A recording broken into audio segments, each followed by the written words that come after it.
특별히 우리 담임 목사님, 우리 이면수 목사님께서 학위를 수여받기 위해서 지금 해외에 나가 계십니다. 아마 지금 마음속으로는 우리와 함께 예배에 동참하고 계신 줄로 압니다. 강건하게 모든 일정을 은혜롭게 마치고 다시 귀국하시기를 간절히 기도합니다. 잠깐 옆에 있는 분들과 인사를 하실까요? 우리 개혁주의 교회 가운데 어떤 전통이 있었냐 하면 하나님께서 우리와 함께 계십니다. 지금 예배 중에 함께 계시다는 표현으로 옆에 있는 분들과 같이 인사하시면서 하나님께서 우리와 함께 계십니다. 인사를 하겠습니다. 하나님께서 우리와 함께 계십니다. 네, 쑥스럽죠? 네, 잠깐 기도드리고 말씀 나누겠습니다. 사랑의 주님 감사합니다. 세상의 많은 사람 가운데 저희를 특별히 구별해서 하나님의 자녀로 삼아 주신 것을 감사합니다. 그렇다면 우리는 하나님이 기뻐하시는 그러한 인생을 살아 마땅하지만 우린 너무나 자주 내 뜻을 고집하고 내 의견대로 하나님의 뜻을 쫓지 못하는 인생을 살았던 것을 고백합니다. 하나님, 그래서 남들보다 더 가지지 못하고 남들보다 더 그렇게 잘 살지 못한다고 불평하면서 하나님을 원망했던 적도 많았음을 이 시간에 고백합니다. 하나님, 그러나 이 시간 우리를 새롭게 하셔서 살아계신 하나님을 만나는 시간 되도록 도와주시옵소서. 마음이 청결한 자는 하나님을 볼 것이라고 했는데 깨끗한 심령으로 하나님을 만나고 경험하고 볼 수 있는 예배 시간 되도록 도와주시옵소서. 하나님, 특별히 이 시간에 우리의 복잡하고 산만한 생각들을 다 내려놓고 하나님의 음성을 들을 수 있도록 도와주옵소서. 부족한 이 사람의 모습은 십자가 뒤에 감춰주시고 살아계신 그리스도의 입술이 되어서 그리스도의 말씀이 선포되며 그를 통해 하나님과의 만남의 역사가 충만한 이 시간 되도록 축복해 주시옵소서. 감사드리며 예수님의 이름으로 기도하옵나이다. 아멘.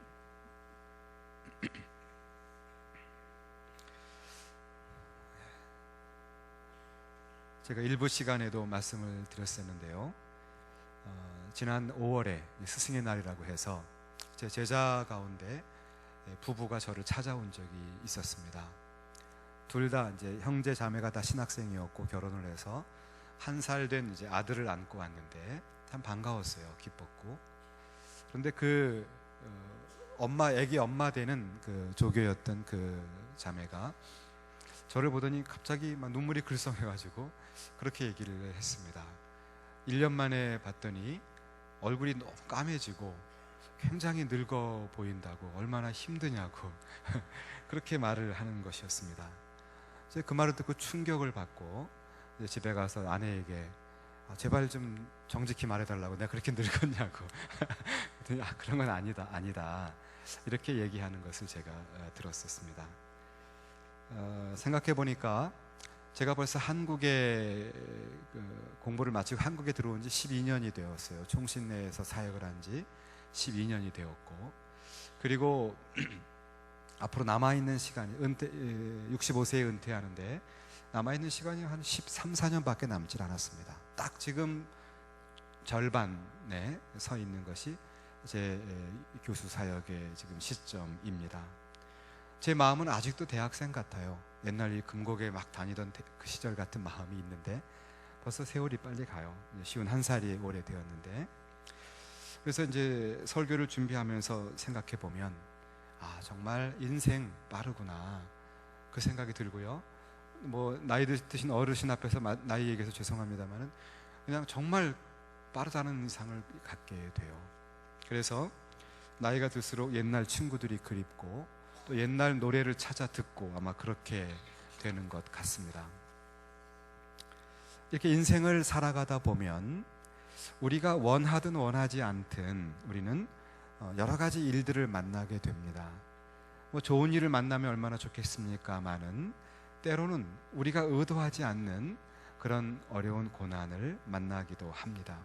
그런데 오늘 베드로전서를 보면 두 가지 종류의 일들을 우리에게 말하고 있습니다.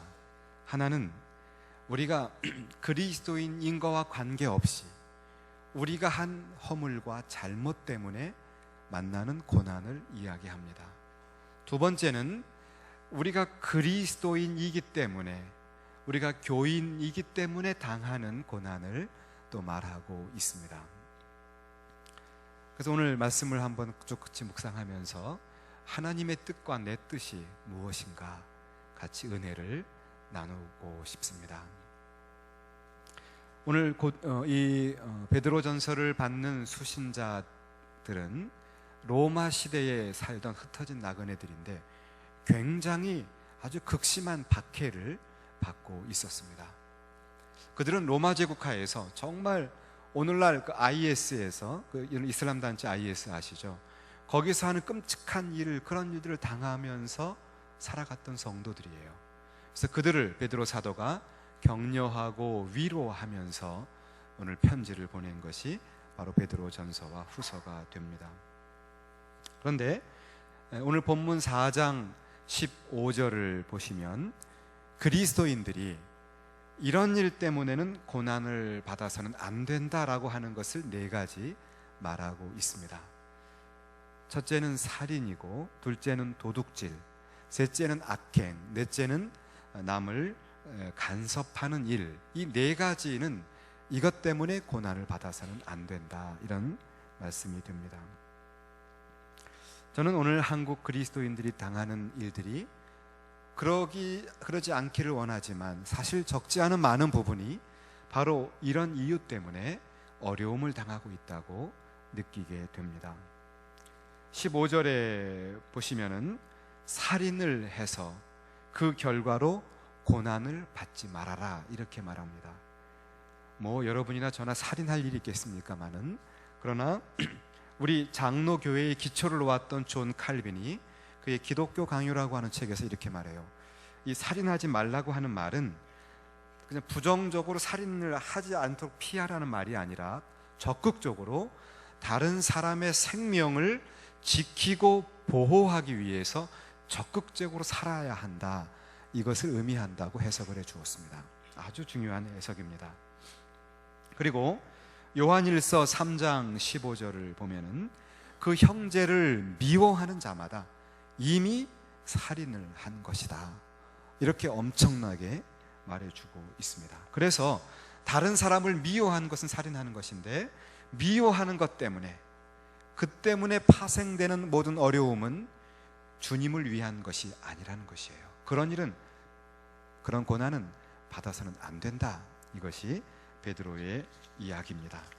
그다음 두 번째는 도둑질하는 일로 고난을 받지 말라고 가르치고 있습니다. 아시는 것처럼 도둑질은 남의 물건을 이렇게 취해오는 것입니다. 그런데 이것도 역시 칼빈은 기독교 강요에서 아주 잘 해석을 해 주었습니다.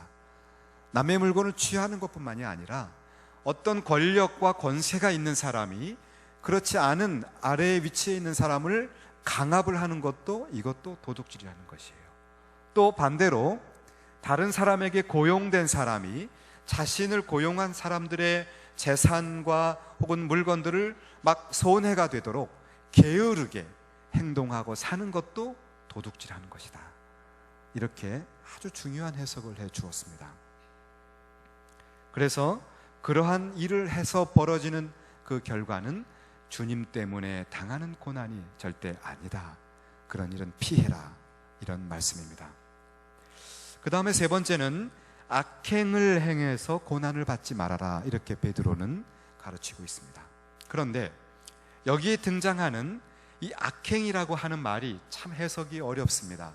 왜냐하면 성경 가운데 여기에만 등장하는 유일한 단어예요. 악행을 행한다, 이런 단어입니다. 그래서 이것을 해석하기 위해서 기독교 문헌들 가운데 4세기와 5세기에 교부들의 문헌을 살펴보면 거기에 이 단어가 나와요. 그래서 이 단어를 유추해서 아마 이런 뜻일 것이다, 이렇게 우리는 해석을 유추할 수가 있습니다. 그 내용은 이런 것입니다.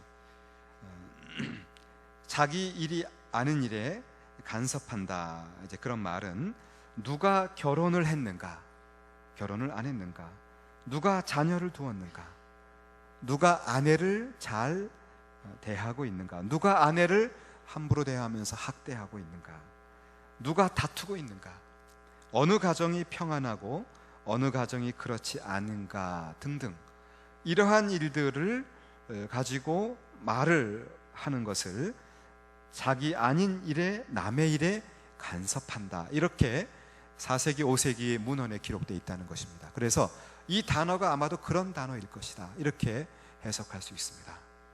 그렇죠. 우리가 인생을 살다가 전혀 비생산적인 남의 집안, 남의 이야기를 막 옮기다 보면 괜히 인간관계가 어색해지고 그래서 어려움이 찾아올 수 있다는 거예요. 그런 일을 피해라, 이렇게 베드로는 가르쳐주고 있습니다. 그래서 우리가 그리스도인들은 하나님이 우리를 불러주신 그 각자의 위치에서 청지기 자세로 정직하고 성실하게 살아갈 때 그것이 진정 하나님을 기쁘시게 하는 일이요, 그럴 때 우리는 여러 가지 어려움들을 피해갈 수 있는 지혜가 있다, 이렇게 말할 수가 있습니다. 그런데 이런 일 말고 정말 우리가 그리스도인으로서 또는 주님을 위해서 마땅히 받아야 할 고난이 있다는 것입니다. 그래서 그 고난에 대해서 우리가 찾아보게 돼요. 그런데 그 전에 잠깐, 이렇게 내 잘못과 내 실수 때문에 그래서 파생되는 어려움이 있을 때, 그것도 어려운 것은 사실이죠. 참 고통스럽고 참 때로는 피하고 싶고 때로는 부끄럽기도 하고 때로는 옛날에 그런 일이 없었으면 좋겠다, 그런 생각이 들지 않습니까? 그럴 때 우리가 어떻게 해야 되는가라고 생각한다면 거기 저는 시편 51편을 여러분께 드리고 싶습니다. 시편 51편은 유명한 다윗이 이제 범죄하게 되었을 때 그가 하나님 앞에 눈물로 쏟은 기도의 내용입니다. 시편은 이렇게 말합니다.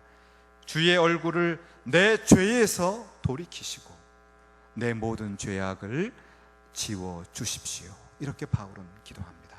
또한 나를 주 앞에서 쫓아내지 마시고 주의 성령을 내게서 거두지 말아 주십시오, 이렇게 다윗이 기도했습니다. 여러분, 그렇습니다. 우리가 우리의 허물과 우리의 실수로 인하여 찾아온 어려움이 있을 때 그때 주님 앞에 무릎 꿇기를 바랍니다. 그리고 주님, 그렇습니다. 내가 범죄하였습니다. 그러나 주님의 얼굴을 내 죄에서 돌이키지 마시고 나를 다시 하나님의 자녀로 받아주십시오.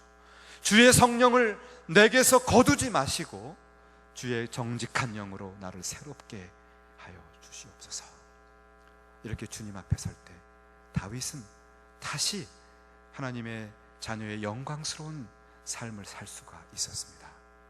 사랑하는 여러분도 우리의 잘못과 저의 잘못 때문에 만나는 어려움 속에서 다윗과 같이 이렇게 하나님 앞에 정직하게 무릎 꿇고 기도할 때 다시 회복하게 되는 역사를 경험하시기를 간절히 바랍니다. 그 다음에 두 번째 종류의 삶이 뭐냐 하면, 이러한 내 잘못, 내 실수가 아니라 그리스도인이기 때문에 주님을 위해서 마땅히 즐거이 기꺼이 받아야 하는 고난이 있다는 것이에요.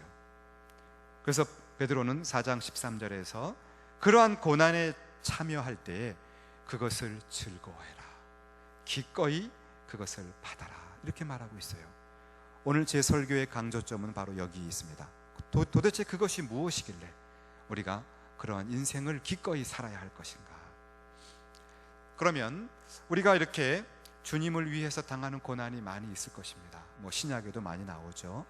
사도 바울이 다 받았던 고난, 베드로의 고난, 스테반이 받은 고난 많이 있습니다만은 저는 특별히 오늘 출애굽기에 있는 말씀을 같이 겸해서 나누기를 원합니다. 우리 한번 출애굽기를 찾아보십시다. 출애굽기 1장 15절에서 21절까지입니다. 출애굽기 1장 15절에서 21장까지입니다. 제가 가진 성경은 82쪽이 됩니다. 우리 같이 한 목소리로 같이 읽어보실까요? 시작. 애굽 왕이 히브리 산파 시브라라 하는 사람과 부하라 하는 사람에게 말하여 이르되 너희는 히브리 여인을 위하여 해산을 도울 때에 그 자리를 살펴서 아들이거든 그를 죽이고 딸이거든 살려두라. 그러나 산파들이 하나님을 두려워하여 애굽 왕의 명령을 어기고 남자 아기들을 살린지라. 애굽 왕이 산파를 불러 그들에게 이르되 너희가 어찌하여 이같이 남자 아기들을 살렸느냐. 산파가 바로에게 대답하되 히브리 여인은 애굽 여인과 같지 아니하고 건장하여 산파가 그들에게 이르기 전에 해산하였더이다 하매 하나님이 그 산파들에게 은혜를 베푸시니 그 백성은 번성하고 매우 강해지니라.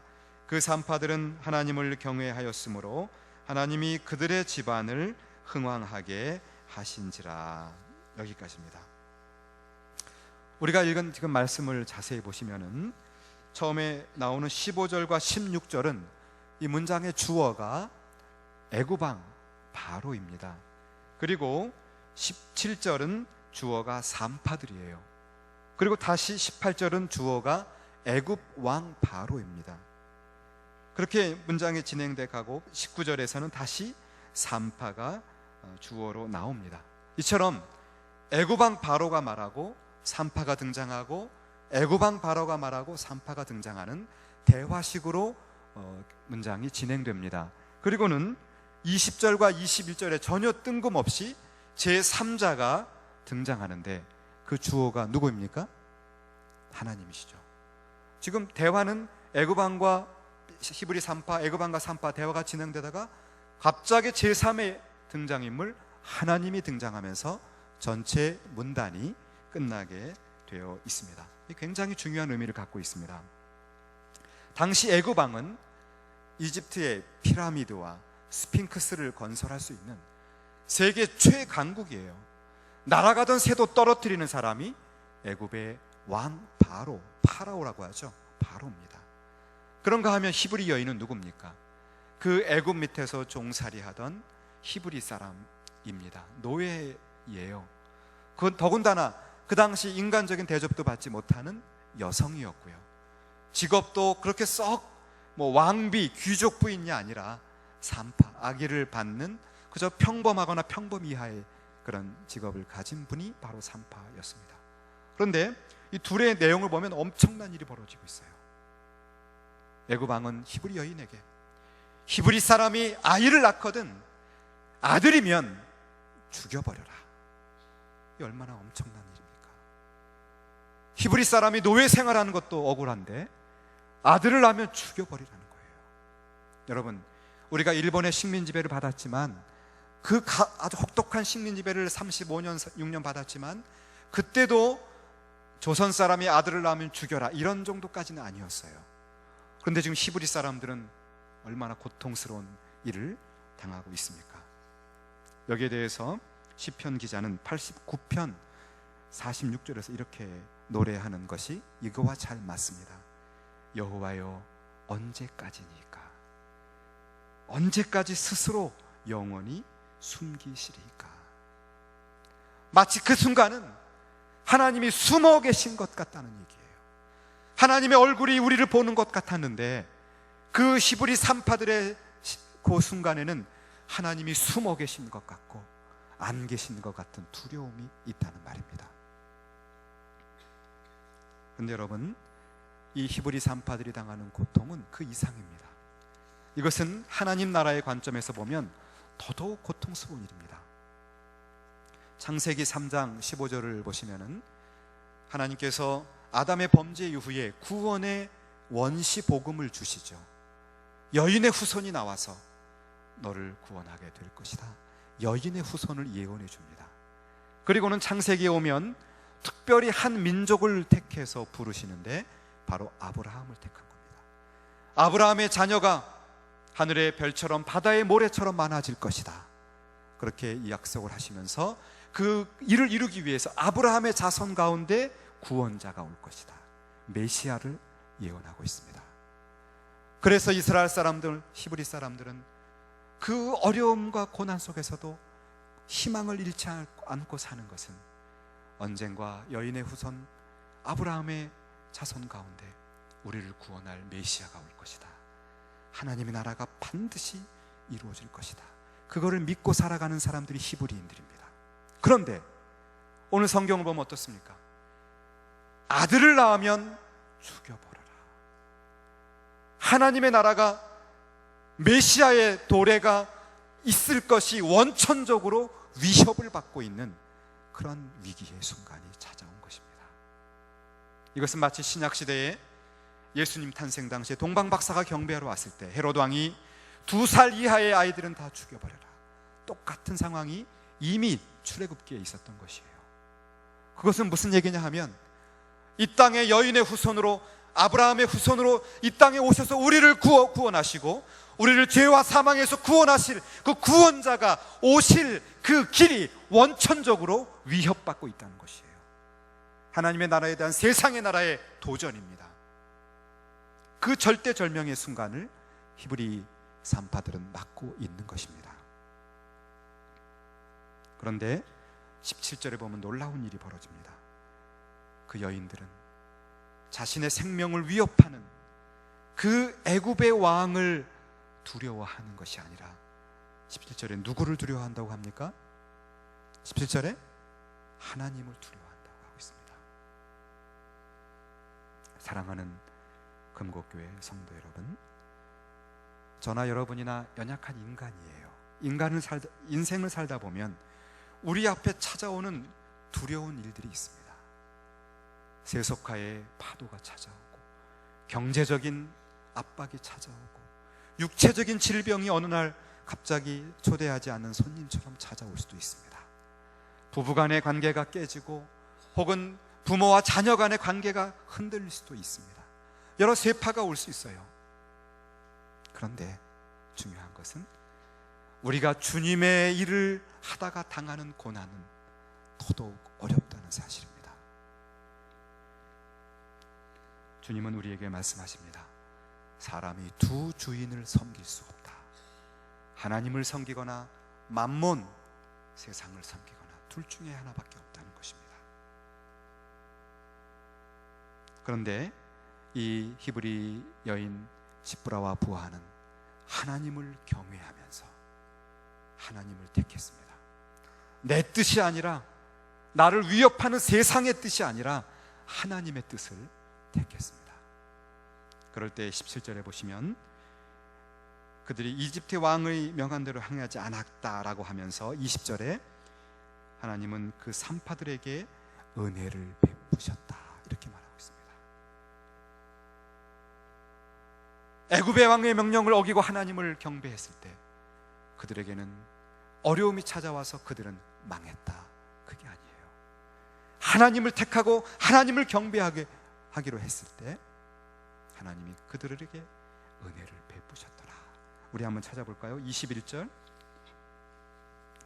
출애굽기 1장 21절 한번 읽어보십시다. 같이 한번 읽어보십시다. 시작.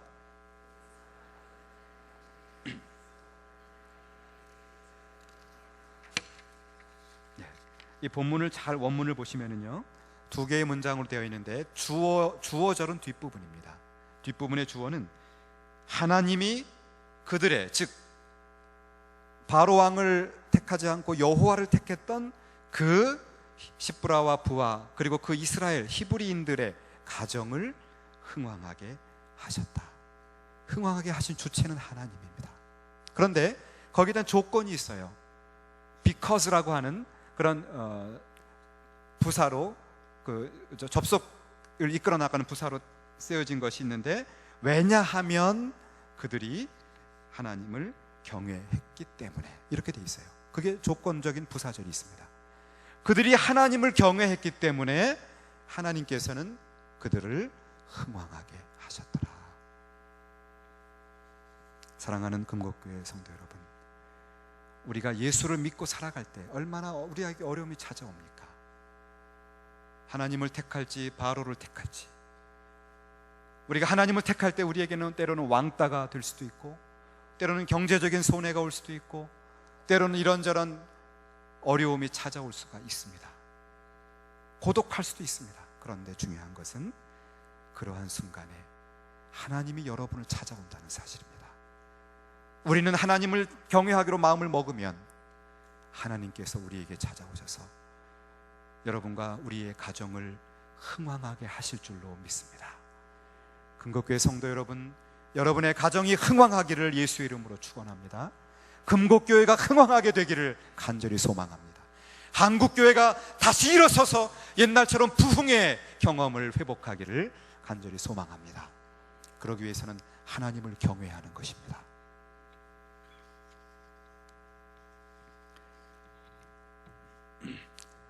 이번 3주 동안에 네덜란드에 있는 개혁신학대학교에 헤릿 이밍크라고 하는 교수님이 3주 동안 총신 신대원을 방문하고 계십니다. 이번 화요일 날 밤에 돌아가세요. 그래서 지난 금요일까지 우리 총신 신대원의 영어 과목이 만들어졌습니다. 그래서 아프리카에서 3명, 캄보디아에서 1명, 베트남, 그리고 중국에서 1명, 미국에서 1명, 6명의 외국 학생들이 지금 1학년부터 지금 3월 달부터 공부를 하고 있어요. 영어로 진행되는 잉글리시 MDV 코스입니다. 새로 이제 만들어졌어요. 그런데 그 과목을 강의하러 오신 분이에요. 금요일까지 강의를 다 마치시고 그분이 한번 한국을 돌아보고 싶다 그래서 제가 이 메르스를 뚫고 마스크를, 저와 그 교수님 마스크를 하고 KTX를 타고 남쪽으로 내려갔습니다. 일단 남원에 가서 남원에 있는 제 제자 목사님하고 같이 교제하고, 그리고 어디를 갔냐면 여수애양원을 가게 되었습니다. 왜냐하면 제가 그분에게 한국 교회의 영적 유산을 좀 소개하고 싶었어요. 손양원 목사님과 애양원의 유적을 보여드렸습니다. 우리가 잘 아는 것처럼 손양원 목사님은 한센병 환자들, 그 당시 가족들도 천벌을 받았다고 버렸던, 가족들도 버렸어요. 한센병, 이런 용어를 요새 쓰면 안 되지만 여러분이 성경에 있던 옛날 단어로 쓰면 문둥병이에요. 그 병에 걸린 사람 다 버렸는데 그들을 다 모아서 처음에 광주에 있다가 나중에 여수에서 그런 공동체가 형성이 됐고, 손 목사님은 그곳에 가서 그들을 섬겼던 사랑의 사람이었습니다. 그걸 보더니 그분이 감동하는 거예요. 어쩌면 이렇게 헌신적으로 봉사하는 한국 지도자가 있었구나. 이것이 바로 한국 교회가 성장하게 된 비결이구나. 그걸 이제 알았다는 거예요. 그 다음에 조금 더 이제 그 박물관을 좀 가보면 그가 일제시대 때 박해받았던 모습이 나옵니다. 1938년 대한여시구 장로회 총회는 부끄럽게도 신사참배를 가결했어요. 그러나 몇몇 목사님들은 내가 여호와를 경외하는 것 외에 다른 신을 내게 둘 수 없다, 그 신사참배를 거부했습니다. 그래서 그분은 41년부터 45년까지 5, 6년을 감옥에 가게 되었습니다. 그래서 모진 유혹과 회유와 혹은 박해를 받으면서도 끝내 굴하지 않았어요. 그때 그분이 가 계실 때 이제 부산에 자기 딸을 부산에 이렇게 보내서 자라나게 했는데, 그때 제가 그분의 딸인 손동희 원사님을 직접 만나서 이렇게 사귀고 교제도 했었는데, 자기는 자기 아버님이 살아올 거라고는 전혀 기대하지 않았답니다. 45년 해방이 되고 손 목사님이 걸어 나오는데 자기는 자기가 잘못 본 줄 알았대요. 그 목사님 말씀은 나는 여호와를 섬기는 것 외에 다른 것을 섬길 수 없으므로 나는 감옥에서 나갈 일이 없을 거다. 아버지가 죽은 줄 알고 너는 살아라. 그랬다는 거예요. 그러니까 아버지가 살아오는 거 보고 놀랐던 거죠. 그리고는 1950년에 6.25가 발발할 즈음에 여순 반란 사건이 일어나게 됩니다. 여순 반란 사건이 일어났을 때 그때 자기 아들이 순천에 있었는데, 아들 동인이와 동신 2명이 있었는데, 자생적인 공산주의자 안재선이라고 하는 사람이 그를 총으로 쏴서 죽였어요, 아들들을. 그런데 그분은, 목사님은 당시 계엄사령관에게 찾아가서 지금 내 아들을 죽인 저들은 자신이 한 일을 알지 못한다고, 내 아들도 그가 죽는 것을 원치 않는다고 사형 선고가 내려졌던 그 자기 아들을 죽인 자를 사면해달라고 당부했고, 그래서 결국 그가 살아났어요. 그래서 자기 양아들로 삼은 그 모습들이 사진으로 전시되어 있었습니다. 그 내용을 다 제가 보여줬어요. 다 자세히 설명을 해주었습니다. 어떤 일들이 있었는지를. 그때 그분이 감동을 하면서 한국 교회가 부흥하고 이나마 한국 사회가 발전한 것은 이렇게 보이지 않는 곳에서 하나님을 섬기고 사랑으로 실천하는 분들이 계셨기 때문이구나, 그거를 알게 되었다고, 많은 걸 배웠다고 올라오는 기차 안에서 같이 대화를 나누었습니다. 그때 손양훈 목사님이 부산에 있던 사랑하는 아들 동인에게, 아주 해방 전이죠, 그때 1945년 7월 27일 날 쓴 편지가 남아 있습니다.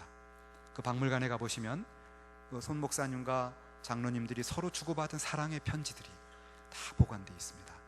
그런데 그 당시 아들에게 쓴 편지가 있어서 여러분에게 소개하려고 합니다.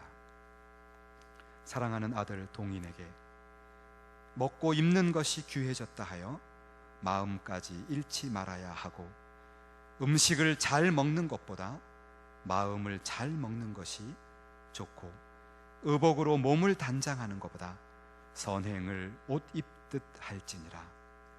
돈에 서러움을 당하고 먹을 것이 없다 하여 돈과 밥을 더 가까이 할 것이 아니라 더욱더 청렴하는 것이 도인의 태도니라. 그래서 모든 만물은 다 볼 탓이요 마음 가질 탓으로 좋고 좋지 않음이 있을 뿐이니라. 물질은 구하고자 하나 구해도 얻지 못하고 사람의 생사는 임으로 좌우됨이 아닌즉 범사를 주께 맡겨 자연히 태연히 걷는 걸음에서 주의 섭리의 권고가 있을지니 너희들은 항상 기뻐 범사에 감사의 생애를 보내라. 이렇게 말합니다. 지금 아버지가 감옥에 있고 다시 나오지 못할 것으로 알고 있는 고와 같은 아들들에게 감사하라고 말하고 있습니다. 그러면서 이것이 기독자니라. 평시 범상시에는 누구나 기뻐 아니하리요 고난과 역경 중에 감사하고 기뻐함이 신앙생활이니라. 고난을 피하려고 염려하지 말고 도리어 감수하고 극복하라. 여러분, 우리가 좋은 일 있을 때는 누가 예수 믿는 것이 어렵지 않겠습니까? 예수 믿고 사업이 잘 되고 예수 믿고 건강하면 다 예수 다 믿죠. 대한민국 다 예수 믿죠. 4천만 5천만이. 그런데 그것이 아니라 고난과 역경 중에 도리어 감사하고 기뻐하는 것이 진정한 기독교인이라고 하는 말씀입니다. 저는 오늘날 이런 기독교인이 더 많아야 한다고 생각합니다.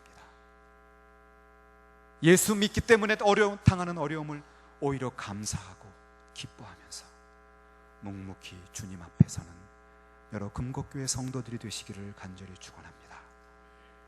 그러면서 피하려고 애쓰는 자는 근심이 더해지고 감수하는 자는 진리 발견의 기쁨이 충만하리라.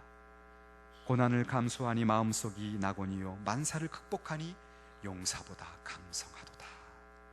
그렇게 아들에게 편지를 보낸 것을 읽으면서 제가 큰 도전과 반성이 된 적이 있습니다. 사랑하는 성도 여러분, 하나님을 바라보시기 바랍니다. 이 세상은 큰 권세와 세속화와 돈과 명예로 우리를 엄습해 옵니다.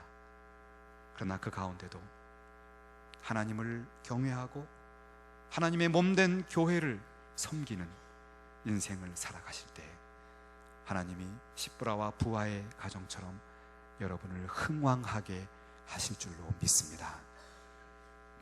우리 주님은 그래서 마태복음 5장에서 이렇게 가르쳐주고 계십니다.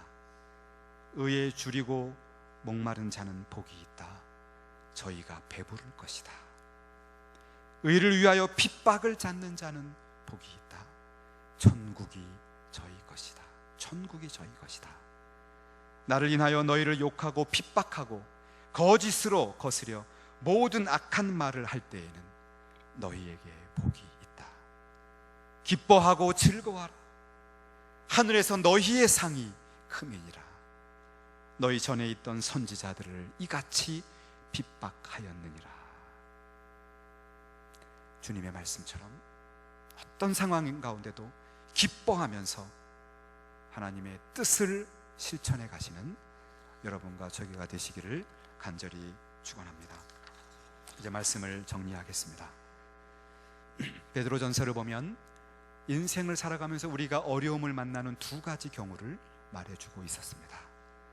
하나는 내 뜻대로 살고 내 뜻대로 남을 미워하고 거짓말하고 또 악한 말을 하고 남의 일에 쓸데없이 간섭하고 그러다가 고난을 당할 수도 있습니다.